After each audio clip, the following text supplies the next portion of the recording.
तो अभ्यास सागर, निर्मला, सांप और सयाल, इसमें हम लोग पढ़ेंगे संज्ञा व भेद। ठीक है। तो संज्ञा के कितने भेद होते हैं? संज्ञा के 5 भेद होते हैं। ठीक है। व्यक्तिवाचक, जातिवाचक, भाववाचक, समूहवाचक और द्रव्यवाचक। संज्ञा के 5 भेद।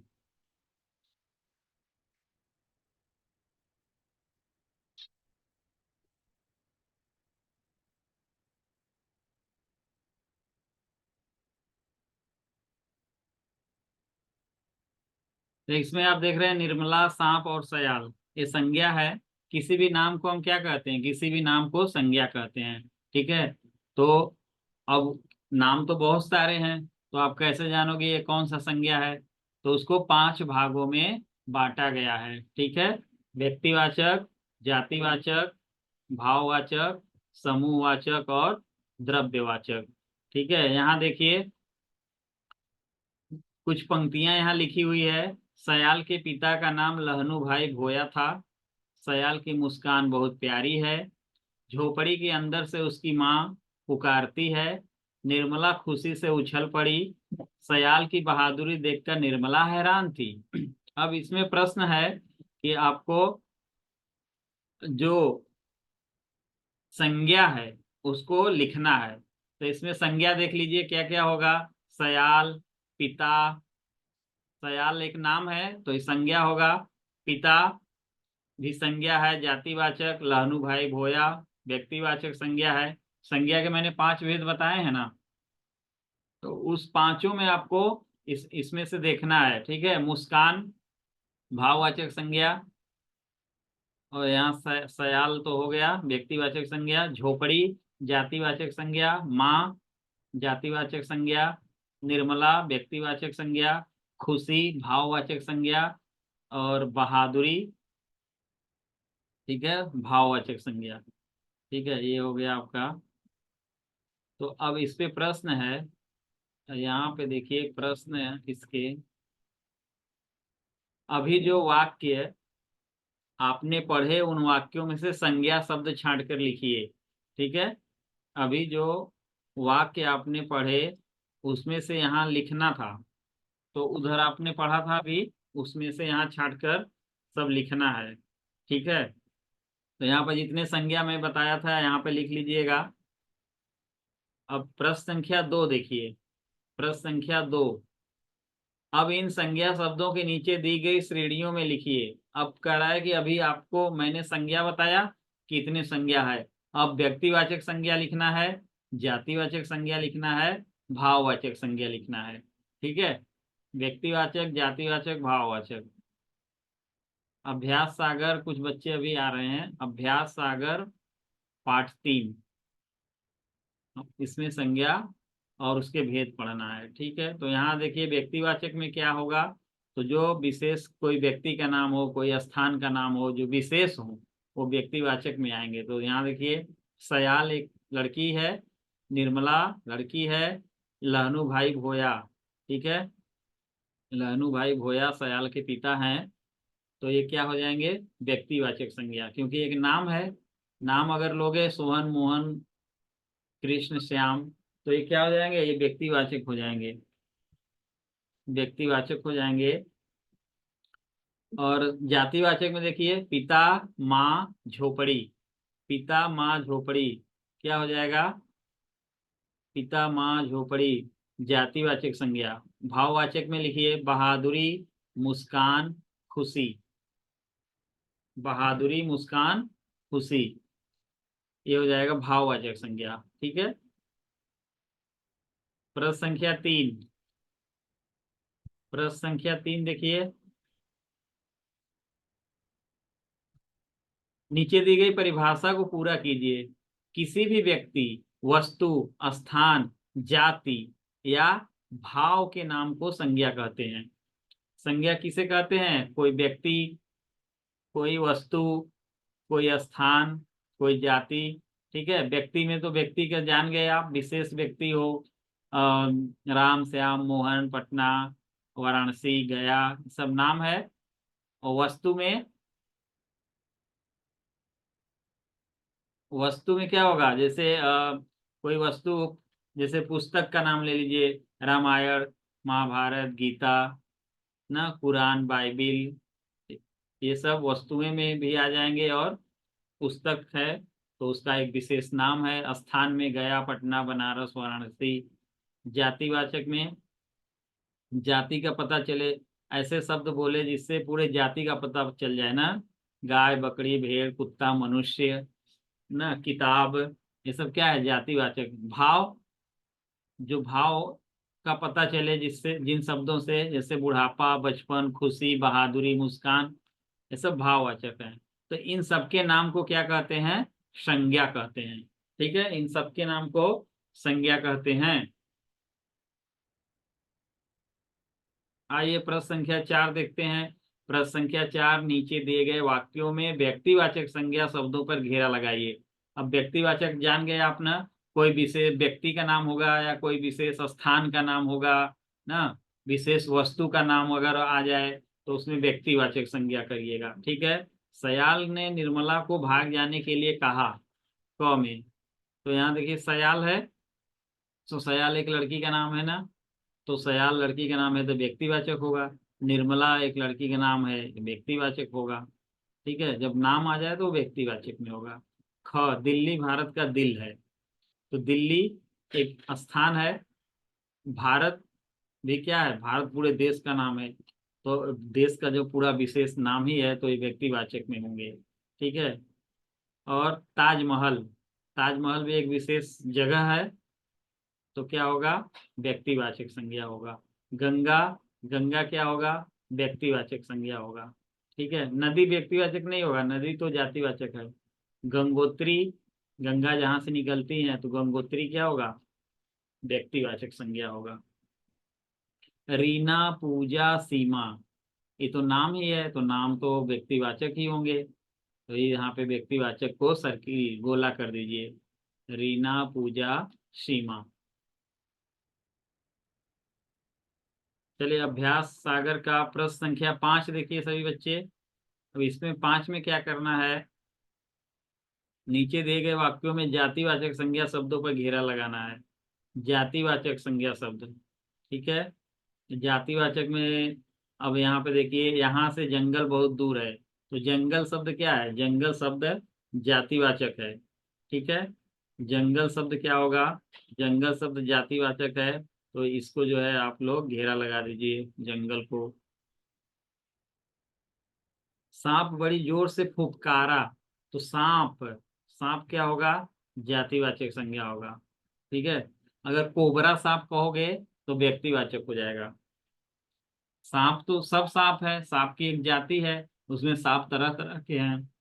अगर आप सांप का नाम नाम ले लोगे तो वो क्या हो जाएगा, व्यक्तिवाचक हो जाएगा।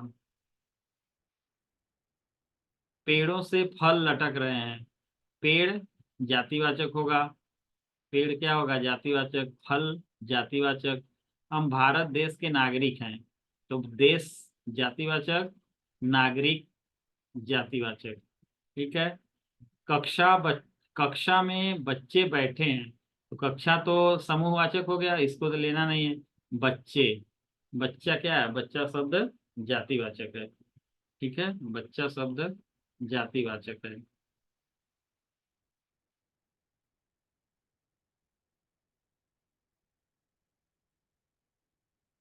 चलिए अगला प्रश्न पे हम लोग चलते हैं। प्रश्न संख्या 6, प्रश्न संख्या 6।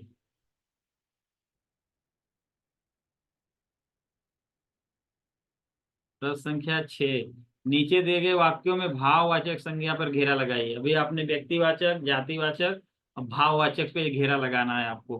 ठीक है। तो हम हमारे व्यवहार में विनम्रता होनी चाहिए, तो भाववाचक क्या होगा, विनम्रता। ठीक है, भाववाचक होगा विनम्रता शब्द। तो यहाँ भी नम्रता पे लगाइए भाववाचक, सर्किल करिए। महात्मा बुद्ध शांति, दया और प्रेम का संदेश दिया, तो शांति क्या है, ये भाववाचक है, दया भाववाचक है, प्रेम भाववाचक है, ये भाववाचक संज्ञा है। ठीक है। जो केवल महसूस हो ना, जो हम देख नहीं सकते हैं, महसूस होता है, ऐसे शब्द भाववाचक होते हैं। पहाड़ की चढ़ाई बहुत कठिन है, तो यहाँ पे चढ़ाई क्या होगा? भाववाचक होगा। चढ़ाई शब्द क्या होगा? भाववाचक। परीक्षा समाप्त होने के बाद लड़कों की खुशी देखने लायक थी। परीक्षा समाप्त होने के बाद, तो यहाँ पे खुशी शब्द है, खुशी शब्द होगा भाववाचक। हमें अहिंसा के पथ पर चलना चाहिए। अहिंसा शब्द क्या है? भाववाचक है।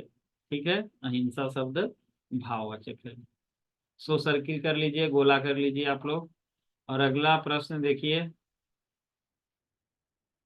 प्रश्न संख्या 7। नीचे दिए गए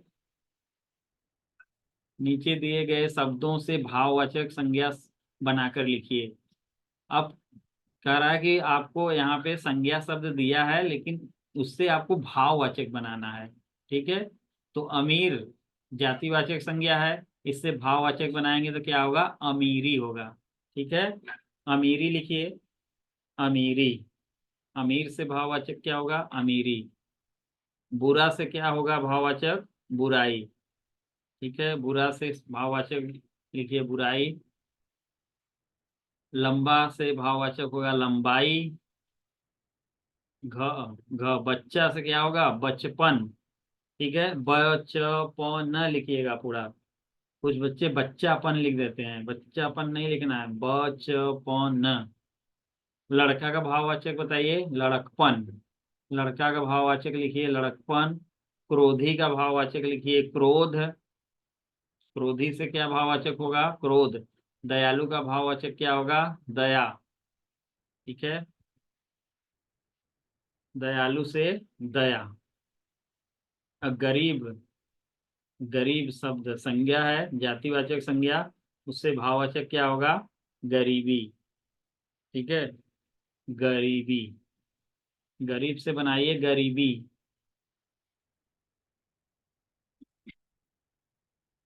जल्दी बना लीजिए फटाफट आप लोग। अगला प्रश्न। अगला प्रश्न है, नीचे दिए गए प्रत्येक जातिवाचक संज्ञा के आधार पर दो दो व्यक्तिवाचक संज्ञा लिखिए। ठीक है, अब यहाँ दिया है देखिए शहर। शहर तो जातिवाचक शब्द है। अब इससे कह रहा है दो व्यक्तिवाचक बनाइए, तो दो शहर का नाम लिख देंगे तो व्यक्तिवाचक हो जाएगा। तो पूना और आगरा। वैसे लड़का जातिवाचक संज्ञा है, तो दो लड़कों का नाम लिख दीजिए, मोहन सोहन ना, रमा। कुछ दो बच्चों का नाम लिख दीजिए, दो लड़कों का या लड़कियों का, वो हो जाएगा व्यक्तिवाचक। पुस्तक। पुस्तक जातिवाचक संज्ञा है, तो आपको व्यक्तिवाचक है, तो दो पुस्तक का नाम लिख दीजिए, गीता लिख दीजिए, पुराण लिख दीजिए, या महाभारत लिख दीजिए, रामायण लिख दीजिए। दो पुस्तक का नाम लिख दीजिए, आपने ज्ञान सागर लिख दीजिए, ज्ञान सागर। तो वो हो जाएगा व्यक्तिवाचक में। नदी में दो नदी का नाम लिख दीजिए, गंगा यमुना। पर्वत में दो पर्वत का नाम लिख दीजिए, हिमालय, एवरेस्ट ना, या विंध्याचल पर्वत। ये हो जाएगा व्यक्तिवाचक। नेता में दो नेता का नाम लिख दीजिए, नरेंद्र मोदी, नीतीश कुमार, या लाल बहादुर शास्त्री ना, पंडित जवाहरलाल नेहरू। दो नेताओं का नाम लिख देंगे तो वो हो जाएगा व्यक्तिवाचक।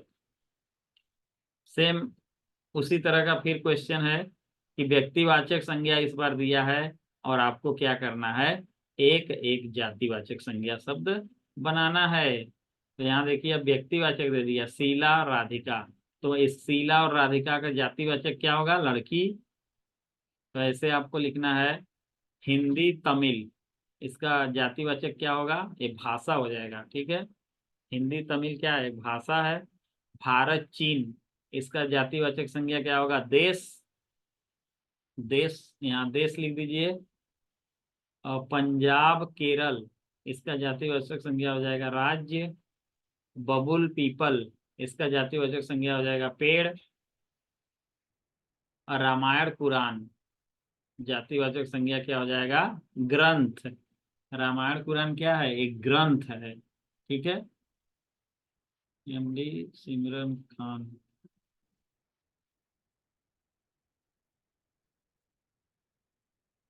ओके, आगे से आगे देखिए प्रश्न संख्या 10। प्रश्न संख्या 10। वाक्य बनाना है। वाक्य में तो आप लोग बहुत बहादुर हो ना, वाक्य तो बना ही लेंगे आप लोग। नीचे दिए गए संज्ञा शब्दों का वाक्य में प्रयोग कीजिए। वीरता, छत्रपति शिवाजी की वीरता युगों युगों तक याद की जाएगी ना। वीरता, वीरता युगों युगों तक याद की जाएगी। सुभाष चंद्र ये ना, वीर अब्दुल हमीद की वीरता युगों युगों तक याद की जाएगी। तो वाक्य तो भिन्न भिन्न प्रकार से आप बना सकते हैं। ठीक है। सुनील, सुनील एक ईमानदार बालक है। बच्चे, बच्चे देश के भविष्य होते हैं। कलम, यह कलम बहुत सुंदर है ना। भीड़, रविवार के दिन बाजार में बहुत भीड़ होती है। ठीक है। या मेले में बहुत भीड़ थी, लगी थी। मेले में बहुत भीड़ लगी थी। तो अनेक प्रकार से आप वाक्यों को बना सकते हैं। ठीक है।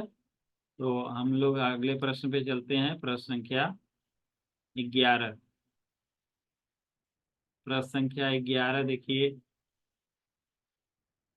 दैत्याकार, तो इसका क्या मिलाएंगे? दैत्य के आकार वाला। दैत्याकार होगा दैत्य के आकार वाला। सुखद, सुखद माने सुख देने वाला। ठीक है। सुखद का, सुख देने वाला। सुखद का मिला लीजिए सुख देने वाला। आकर्षक, आकर्षक क्या होगा? मनोहर, प्रभावित या मोहित करने वाला। अद्भुत, अद्भुत का होगा अनोखा। ठीक है। अद्भुत का होगा अनोखा। और ये होगा दैत्य का, ये होगा। ठीक है, इसको मिला लीजिए आप लोग।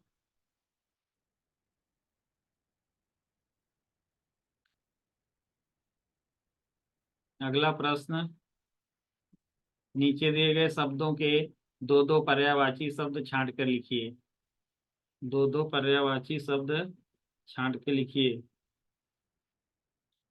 तो यहाँ पर्यायवाची लिख लीजिएगा। कपड़ा का क्या होगा?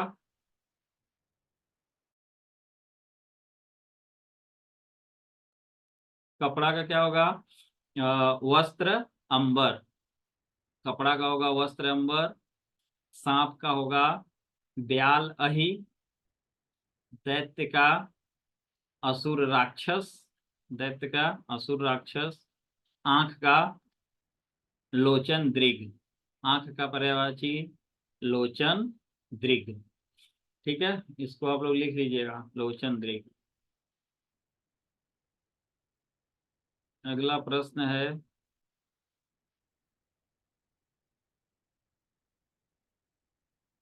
13। और 13 ये हम लोग का आखिरी प्रश्न रहेगा, क्योंकि आप लोग का अब अगला क्लास भी होना होना चाहिए। नीचे दिए गए वाक्यांशों के लिए एक शब्द छांट कर लिखिए। एक शब्द यहाँ लिखना है। तो लिखिए, किए गए उपकार को मानने वाला। क्या होता है? कृतज्ञ।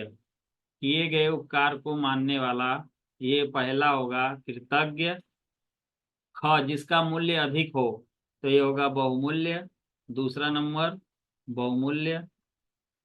और ग, जिसमें धैर्य हो, तो धैर्यवान होगा।